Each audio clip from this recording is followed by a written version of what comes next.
Guys, pagi ini aku mau banyak banget ngebahas banyak hal. Salah satu ya dari tadi yang kasusnya Levit sama Patel itu seru banget. Yang kedua adalah tentang Raja Ampat, guys. Jadi waktu aku nulis komen tuh ya di YouTube tentang ya istilahnya aku lebih berpihak ke pihak yang menentang mining di Raja Ampat, pertambangan nikel di Raja Ampat. Terus ada yang marah-marah gitu, panjang dia nulis, tapi intinya, emang lu udah pernah ke Raja Ampat? Well, gue kasih tahu ya, gue punya mahasiswa di Raja Ampat, gue pernah ke Raja Ampat, gue pernah tinggal di Papua ya. Kenapa gue bilang gak mau ada pertambangan nikel di situ? Kalian sudah lihat kan hancurnya Raja Ampat kayak apa. Dan sekarang limbah dari nikelnya, pertambangan nikel di Raja Ampat itu sudah mulai turun meracunin ke laut. Dan di situ adalah keindahan laut yang kalian gak akan pernah nemuin di belahan bumi manapun, gue jamin. Kenapa? Trust me. Aku orang yang suka jalan-jalan, guys. Ya, aku lebih banyak jalan-jalan daripada aku nggak punya tas mewah, aku nggak punya tas mewah, aku nggak punya mobil mewah, tapi aku hobi jalan-jalan. Dan aku hobi jalan-jalan itu ke alam. Kalian tahu aku sudah pernah bukan nyelam sih, aku udah pernah snorkeling di berbagai area laut dari ujung Sumatera sampai ke Papua. Aku udah pernah masuk, guys, ke dalam airnya.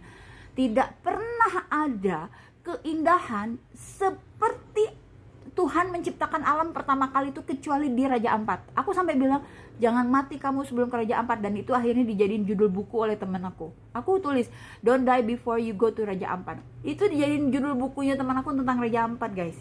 Ya, karena aku traveling bareng sama dia bikin buku tentang Raja Ampat. Dan itu tagline itu aku yang bikin. Ya, kalian tahu apa coba? Aku sudah banyak banget keliling dari sana ke sini, dari Lombok, Bali, Pahawang, Bangka, mana lagi, pokoknya banyak banget deh. Aku sudah nyemplung ke air itu. Ada satu peristiwa di mana aku pergi ke Lampung, ke Pahawang. Kita ada beberapa spot snorkeling lah gitu. Dan di situ aku dibilangin, "Mbak, nanti bagus loh mbak." Oke, aku nyemplung, terus aku kecewa, aku duduk aja di perahu. Oh, terus dia melihat aku kecewa, temanku tuh, "Mbak, nanti di sana ada yang lebih bagus lagi." Ya, terus akhirnya masih aja aku nurutin, pergi lagi ke spot yang lain, aku nyemplung lagi, terus aku naik lagi. Aku kecewa, guys, aku manyun karena aku bilang, apa yang mau dilihat gitu ya. Bukannya ngejelekin Pahawang ya, bukan, Pahawang juga bagus, tapi maksud aku, kalau kalian belum pernah ke Raja Ampat, nggak usah ngebacot. Kenapa? Raja Ampat itu indahnya nggak ada bisa diomongin dan nggak bisa dibandingin dengan daerah manapun gitu loh. Belum pernah aku dari sepanjang aku pengalaman aku nyemplung ke air laut itu, nggak ada yang secantik Raja Ampat, guys. Raja Ampat itu, guys, aku itu snorkeling ya, sampai aku kalau misalnya nggak inget bakal ke bawah air, arus air, aku tuh bakal terus aja ngejelajah daerah spot snorkeling kita itu. Kalian bisa lihat ada karang laut ya, ada karang yang bentuknya seperti payung, itu ada kali diameternya 3 meter. Pernah nggak kalian nemu yang kayak gitu? Nggak ada. Kemudian pada saat aku lagi snorkeling sendiri, karena udah kepencar-pencar kita waktu itu ya, kami ada 11 orang waktu itu, dan salah satu-satunya turis lokal di Raja Ampat waktu itu, dan semuanya yang lain tuh bule semua, yang diving tuh bule semua. Yang waktu itu masih sepi ya, Raja Ampat tuh belum seramai sekarang, dan dulu masih mahal banget. Aku tahun 2012 itu aku habis 12 juta lebih ya. Itu lebih mahal daripada aku ke Jepang ya, di saat itu. Nah, jadi waktu itu aku lihat, ya Allah, itu ya antara rasa kagum sama ciptaan Allah, tapi juga rasa ngeri. Karena itu benar-benar alam yang benar-benar masih asri, masih seperti Allah pertama kali nyiptain bumi itu kayak gimana sih. Nah, itulah di situ yang kalian bisa lihat. Pada saat aku lagi snorkeling kayak gitu, aku melihatlah sekelompok angelfish ya. Angelfish tuh yang ikan hias yang lebar itu loh, yang segede-gede tangan. Itu emaknya di depan, terus anaknya 4 di belakang. Siripnya kuning, dia nyalor, cantik banget tuh, sampai gini, sampai jadi bayangin ya, mulut kan lagi megang, harus ngambil oksigen tuh ya. itu membaca zikir itu sampai Masya Allah, Allah Akbar, kayak gitu guys. Lupa diri kalau sebenarnya aku lagi di dalam air, saking aku terkagum-kagumnya sama ciptaan Allah. Dan di situ iman aku sama Allah, kepercayaan aku sama Allah itu naik sampai 1000 kali lipat setelah aku pulang dari Raja Ampat. Dan pulang dari situ aku sampai setahun gak bisa makan ikan guys, karena bagi aku ikan itu harusnya di laut, jangan dimakan sama kita gitu loh. Ikan itu harusnya hidup di laut, dia bisa berenang ke sana kemari dengan indahnya gitu loh.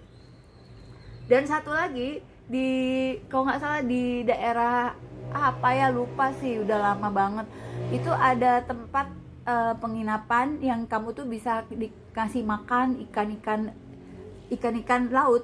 Jadi dia ada kayak tangga turun dari kayu, terus di situ ada satu tempat kayu datar gitu yang kamu bisa duduk di situ. Terus penduduk lokalnya tuh udah ngasih terigu yang dikasih air gitu ya, jadi kayak adonan roti kayak gitu. Tahu nggak guys, itu nyemplungin satu terigu itu aja, adonan terigu itu yang namanya mungkin ada sekitar 100 sampai 50 ekor itu menghampiri kamu, makan dari tangan kamu, cup. Kalian pernah nggak ngalamin kayak gitu di tempat lain? Nggak ada, kecuali di Raja Ampat. Nah sekarang kalau misalnya tambang nikel itu ngancurin Raja Ampat, itu big loss for Indonesia. Stupid banget, idiotik. Itu satu-satunya yang harus kita jaga. UNESCO aja udah ngakuin Raja Ampat itu. Lah kita cuma demi cuan untuk beberapa segelintir orang serakah di Indonesia, kalian ngehancurin sebuah ciptaan Allah yang keindahan alamnya tiada tara dan bisa dinikmati oleh semua orang gitu ya. Kalian ngancurin itu, maka azab Allah akan mengejar kalian, bener, mengejar banget, asli. Kalian nggak pernah tahu apa seindah apa Raja Ampat kalau kalian belum pernah ke sana. Maka kalian tenang-tenang aja kan waktu tambang nikel itu merusak alam di Raja Ampat. Tapi bagi kami yang sudah pernah ke Raja Ampat gitu ya, keindahan Raja Ampat itu nggak ada guys, di tempat lain nggak ada, cuma satu-satunya di Raja Ampat. Itu loh poinnya gitu loh. Dan itu tuh bener-bener sudah dijaga oleh kearifan lokal orang-orang di Raja Ampat itu guys. Mereka punya sistem sasi. Kalian tahu nggak sistem sasi itu apa? Jadi waktu aku lagi di dalam perahu, di dalam boat kami, kan kami selalu pakai boat kemana-mana itu. So hari-hari itu naik kapal terus guys, berjam-jam gitu, ke pulau sana, ke pulau sini, ke Waigeo, ke Painemo ya, ke mana-mana tuh pakai itu guys. Dan waktu tuh ngeliat ada tulisan sasi. Aku pikir apa sasi? Akhirnya aku tanyalah sama guide aku yang orang lokal Raja Ampat. Om, aku bilang, itu maksudnya apa sasi? Oh, jadi sasi itu guys, area yang sudah ditandai oleh penduduk Raja Ampat, di mana area tersebut sedang diistirahatkan, nggak boleh ambil ikan di daerah itu, karena mereka lagi menunggu supaya area itu ikannya tumbuh dulu, beranak pinak dulu, sampai di waktu yang sudah aman untuk diambil. Nah nanti pindah tuh ke tempat yang lain lagi, area itu dibiarin dulu. Jadi begitulah kearifan lokal orang Papua menjaga lingkungannya. Dan guide aku itu guys, kalian tahu nggak, kalau misalnya ada dia ngelihat sampah plastik tuh, misalnya botol aqua, dia ambil, dia pungut, dia taruh di dalam kapal, nanti dibuang di daratan. Jadi kebayang nggak? Beda dengan di Pahawang. Kalau di Pahawang sampahnya numpuk, nggak ada yang ngurusin sampah di Pahawang. Pahawang menjadi pulau yang penuh dengan sampah. Kalau di Papua itu guide kita yang orang-orang Papua itu ngambilin sampahnya, dikumpulin sama mereka. Kalau lihat satu aja langsung dicomot, itu dibersihin. Tidak boleh ada sampah sama sekali setelah kami meninggalkan pulau-pulau.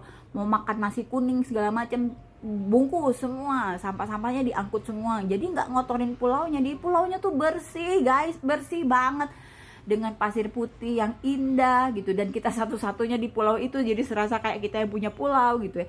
Yang pasti ya, undersea gardennya itu luar biasa. Jadi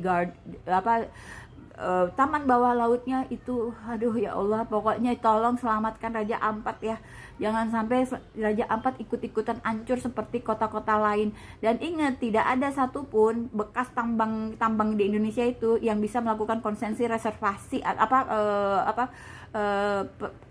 pengembalian ke semula itu. Tidak ada yang berhasil, semua hancur guys. Parah banget Indonesia, parah banget. Kalau nggak bisa save Raja Ampat, parah banget, gila. Gila banget, sedih banget, sedih, asli sedih banget ya Allah, jangan sampai rusak.